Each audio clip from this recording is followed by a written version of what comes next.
Students, so in the previous video we'll discuss about the flash point and the auto ignition temperature. So knowing this concept of both flash point and auto ignition temperature, we will see how water help to control the fire. Okay, so we will discuss about this, how fire control using water. Have you ever seen if a building catches fire or a shop catches fire, what happens? People call fire brigades, and what do? They try to put off the fire using water. Now, why water help us to extinguish the fire? What is that property in water which helps to get away with fire? Now, water cools the combustible substance. Now we saw there are three criteria of combustion. And what were the three criteria? The first criteria was a fuel or a combustible substance. Second was the presence of air, that is oxygen. And the third criteria was the presence of heat, so that the substance reach to the ignition temperature and then catch fire. But if we put off the fire, if we want to put off the fire, so let us say something is already caught fire and we do not want that fire. So how do we put off that fire? If any of these criteria is not fulfilled, there will be no combustion and there will be no fire. So what does water do? Water is quite cold, and therefore when you put the water over a substance, it reduces its overall temperature of that substance. So basically, instead of providing heat, you are making the substance more cold. That means you are reducing the temperature of combustible substance. And now when you reduce the temperature, so what happens? The substance temperature comes below the ignition temperature. So below the ignition temperature, a substance cannot catch fire, and that is why the fire it doesn't get caught fire again, and that is how fire stops. Okay, so what is fire? Fire is nothing but it's just the reaction of a substances with the oxygen. So right now the substance is still in contact with the oxygen, but it is not able to produce or release enough energy to reach its ignition temperature. So that is how the fire is put off, because the temperature falls below the ignition temperature. So using water, this criteria is not fulfilled, and that is why there is no fire. And that is how the concept of using water as a fire extinguisher, or how it is worked. Now, water cannot be used as a fire extinguisher in all the scenario. For example, if you take the example of a spaces where there are a lot of electrical equipments or electrical wire, or like your computer laboratory, where there are a lot of electrical equipments, water is not a good choice as a fire extinguisher. Can you tell why? Because when I am talking about water, I am not talking about the pure distilled water. I am talking about the normal water, which contain a lot of ions, okay, and minerals. So this water is a good conductor of heat and electricity. So the normal water is a good conductor of electricity and heat. It is not a distilled water. Okay. So normal water is a good conductor of heat and electricity. Since it is a good conductor of heat and electricity, when you put a water on electrical equipments, so the chances of getting electric shock is very high, because water will also start conducting electricity, which might be present on the electrical. If electric current might be present on the electrical equipment, then water is not a good choice to use as a fire extinguisher when fire is involving a electrical equipment. So which is an alternative choice? The alternative choice is a carbon dioxide. What is special is there is a carbon dioxide. So what is special in this CO2?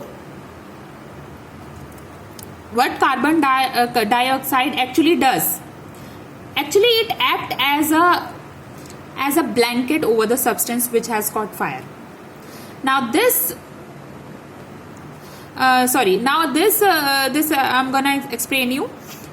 Now what we talked about, what are the three criteria which is needed for, there are three criteria for the combustion, is fuel, second is oxygen, and third is heat. Now water acts as a fire extinguisher because it comes in this criteria. Now CO2 is come in this criteria because it is a gas and oxygen is also a gas. So this CO2 is heavier than oxygen, is heavier than when it is compared to that of oxygen. Now since it is heavier, it settles down. So what happens is carbon dioxide is act as a blanket. So CO2 act as a blanket over the heat. So CO2 act as a blanket surrounding this entire substance. So let us take this is a wire. So over this wire with a fire, the CO2 is act as a blanket. CO2 act as a blanket. And where is the oxygen? And oxygen is present in the surrounding. Now basically you see, because of the presence of this blanket of carbon dioxide, the contact between the oxygen and the substance is being cut due to the presence of CO2 in between. Now since this supply of oxygen is cut, therefore there is no oxygen supply and there is no combustion and no fire. So that is how carbon dioxide act as a fire extinguisher. Now in case of water, we just bring water in bucket and in pipes and try to extinguish this fire. But how do we do it with carbon dioxide? Carbon dioxide is present in the liquid form in the fire extinguisher. If you look in your school, you have seen the red color boxes. Inside that you have CO2 in liquid form, carbon dioxide in liquid form. And when it releases, it neutralizes the oxygen, that which is actually causing the fire. So another other advantage of using CO2 is fire extinguisher is that fire do not liquid immediately, because all the oxygen is sent out when carbon dioxide, because all the oxygen is being sent out by carbon dioxide. So you actually neutralize the oxygen, you need more oxygen surrounding. Okay, as a result there is no fire. In fact, the carbon dioxide which is directly released from the extinguisher, that is also at ice cold temperature, so it is extremely cold. So there are certain precautions which you need to be follow while applying carbon dioxide in your school places or office places. So what we learn is how we control fire by using CO2 and by using water. But the basic concept is one of the three criteria needed for combustion needs to be limited. So that the combustion will not happen and the substance will not catch fire. So now that we know about what is ignition temperature, what is flash point, we see that there are certain combustible substances which can burn even more easily. Okay, because their ignition temperature is very low, and such substances, they are called inflammable substances because they catch fire very easily because they have very, very low ignition temperature. So basically you can say that inflammable substances are those combustible substances which have very low ignition temperature. So in a way, all inflammable substances are combustible, but all combustible substances are not inflammable. Okay, because there are many combustible substances which have relatively higher ignition temperature. So let us look at some example of inflammable substances. Okay. So the first example is petrol. So if you look at petrol, it has an auto ignition temperature. What is the auto ignition temperature? It is 232 degrees Celsius. and flash point is minus 65 degrees Celsius. So this is an auto ignition temperature and this is a flash point. So if you see, auto ignition is quite high, so petrol cannot catch fire very easily. So because it has to be heated to a temperature of 232 degrees Celsius. But if you look at the flash point, it is extremely low. So even at room temperature, it can very easily catch fire if there is a source of ignition. So petrol is a inflammable substance. Let us look at the next example of LPG. So in case of LPG, if you look at auto ignition temperature, so auto ignition temperature is around 410 to 580 degrees Celsius. So it doesn't blast on its own. It has to be heated to this temperature. But if you look at flash point, again it is very low. It is minus 104 degrees Celsius. So this is in a negative range. So at a room temperature, there is a blast if there is a source of ignition. That is why you would have seen that it is always advised to check that your knob or a gas burner kept off when you are not using it, because if it is kept on, basically your LPG is going out of it. So if an LPG is whenever it finds ignition source, maybe through a matchstick, through a gas lighter, or maybe through a bulb, so wherever it finds a little bit of heat, a little bit of source of ignition, it gets ignited and there will be a huge blast. You can take another example also. For example, alcohol, diesel, even they had a very low of flash point. So somewhere around 16 degrees Celsius for alcohol. For diesel it is around 52 degrees Celsius, and they are all the example of inflammable substances. So alcohol is also a inflammable substances. Diesel is also an inflammable substance. So such substances which is having a very extremely low ignition temperature, so they can catch fire very easily, they are called inflammable substances. So now that we have the concept of how catch fire, so let us try to understand the more detail how exactly a matchstick catch fire. How does a matchstick catch fire? Now we saw that friction plays a very important role in igniting a matchstick. Now before talking about the physical process, let us talk about the constituent of the matchstick. What is present in the matchstick? So the most important role in ignition of a matchstick is played by phosphorus. Phosphorus plays a leading role. So phosphorus plays the leading role. Now why is phosphorus is important as is an important constituent? That is because it is extremely reactive in nature. So if you remember, we were discussing about the metal and non-metal. I told you that phosphorus is an extremely reactive metal. So if it is left over in exposed to air, it catches fire. Okay. So that is why, how do we store phosphorus? It is generally stored in water because it doesn't react with water. So phosphorus is an important constituent which is present in the head of the matchstick. So now there are two types of phosphorus which exist. One is white phosphorus and the next one is red phosphorus. So white phosphorus ignite more spontaneously, and it is also unstable and very much volatile and sensitive. So instead of using white phosphorus directly, which we will use the red phosphorus in a head of the matchstick.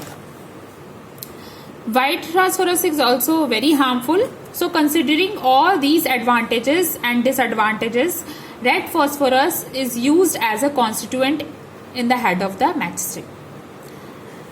So it is not only the phosphorus which is present in the matchstick. Along with red phosphorus, we also have small amount of potassium chlorate and sulfur.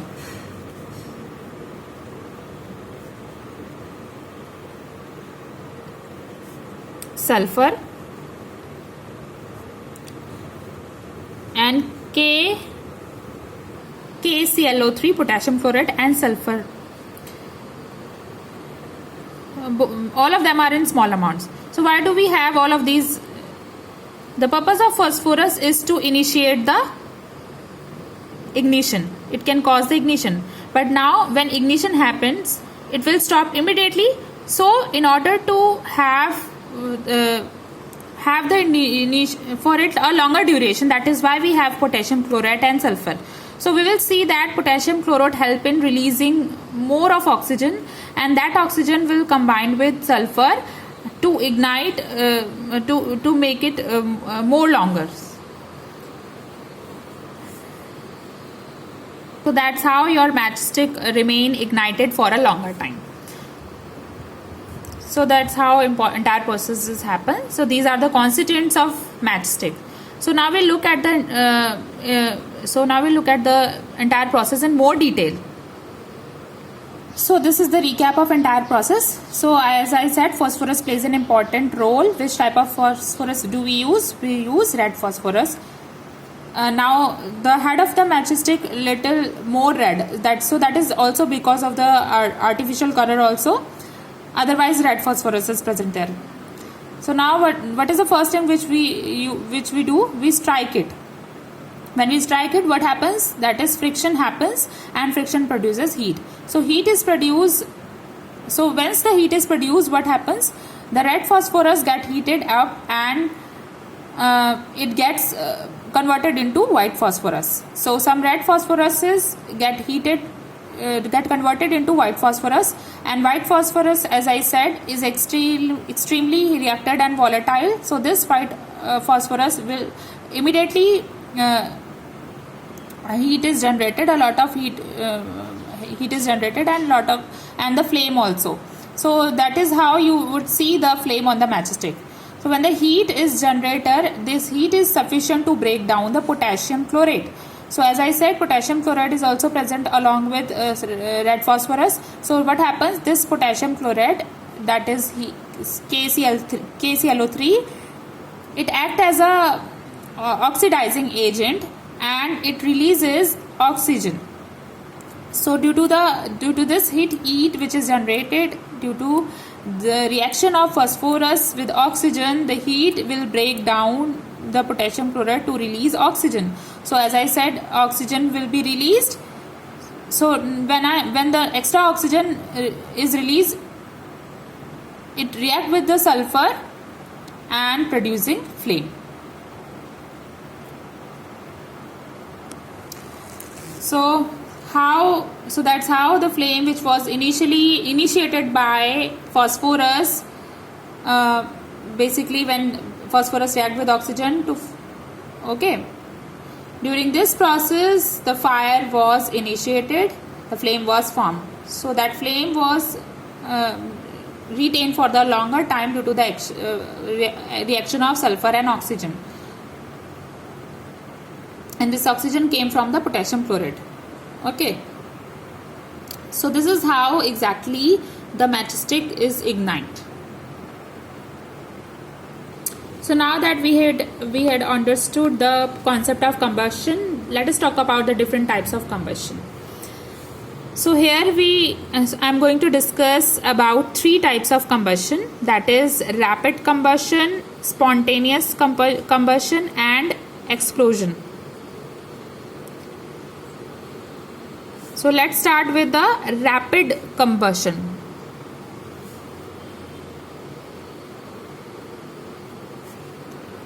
Now let's start with rapid combustion. Rapid means something which happen very fast. So in this type of combustion, the substance get burned very fast, and during the process a large amount of heat and light is produced. Heat and light both will produce. So the best example to understand the rapid combustion is the gas stove. When you switch on the knob of the gas and you bring the matchstick near it, what do you see? What do you see? You see it catches fire. So the gas stove will catch fire immediately. So why it catches fire? Means that this type of combustion which happen very fast, it is called rapid combustion, and as a result of combustion heat and light is produced. So you can see the presence of light in the burner. So this is one example of the rapid combustion. Again, in this case, you see that internal ignition source is needed. So what was the external source? Was the matchstick, because you need a burning, you need a lighter or a matchstick to ignite, to turn on the, to ignite that particular substance. Okay. Another example, if you take an example of a petrol or a diesel, there also you need an external resource to burn it. As soon as you bring the resource to a substance, it immediately catch fire. So that is a rapid combustion. So the combustion process happen very, very fast. Now the second is explosion. It is very closely associated with the rapid combustion. But here, other than heat and light, sound is also produced. So this combustion accompanied by heat, light and sound. The best example is firecracker. So in Diwali or any other festival, you're using firecrackers, so they produce heat, light as well as sound also. Okay. Sound. Even the bombs, they are also the example of explosion, because they are there also combustion happen, and heat and light as well as sound is also produced. So that is how, so that is explosion. And the third type is spontaneous. So here the sudden ignition of the temperature on its own. So there is no external source is needed. It ignite up on its own. That is why it is called sudden. Spontaneous means sudden, that which has happened suddenly. Okay. So the substance is catch fire suddenly on its own. So one example is phosphorus. So we know that phosphorus is highly reactive in presence of oxygen, and that is why it is not even safe to store to kept it in the air, because it will catch fire. So we store it in the water so that it does not catch fire. So phosphorus is one example of spontaneous combustion. Here there is no external source is needed. For phosphorus to catch fire, you do not do anything. It's by its own it catch fire. So, okay. The another example is coal fire. I was talking about coal fire some time back also. The coal is formed by the dead plants deep down the earth. So in fact, the foundation of coal happened millions of years ago at high temperature and pressure. There are thousands of coal fire which are burning around the world. Some of them are even difficult to locate because they are deep down under the ground. Some of them are can never be extinguished because the coal fire spreads so much. So because of the high temperature and pressure of around 500 degrees Celsius, if you talk about coal, they have an auto ignition temperature of 500 degrees Celsius. So when the heat is heated up to this temperature, it will get ignited. So that is what happened in the coal fire. So if the temperature of the coal increases to 500 degrees Celsius, then the coal catch fire, and that is an example of spontaneous combustion. So the most important difference between the rapid and spontaneous combustion is that in rapid combustion external source is needed, and whereas in spontaneous combustion substance undergo combustion on its own, no external source is needed. Okay. So another example is a forest fire. You would have seen that the temperature when the temperature become very high, they catch fire on its own. So when the temperature increases too much, what happens is the plant catch fire on its own. If you would have a let us understand this in easier way. If you have a green leaf and if you have a dried leaf, it is easier to burn the dry leaf, and the dry leaf catches fire easily. Okay, because the green leaf has a lot of water, and water will try to keep the substance cool, therefore will not able to reach the ignition temperature. But in case of dry leaf, water is not there, so it will reach its ignition temperature quickly and it will catch fire easily. So in case of forest also, normally forests contain of trees, and trees have leaves and they have moisture in it. So when it become very hot, then all the moisture of the leaves get evaporated and there is not much water in the trees, so it become very dry. And in such situation, there it becomes easier for them to reach their ignition temperature, where the temperature becomes high, and once they reach their ignition temperature, they can catch fire. So forest fire which happen is also an example of spontaneous combustion, because it happens suddenly on its own without any external ignition source. So in the next video we will discuss about the flame. Thank you.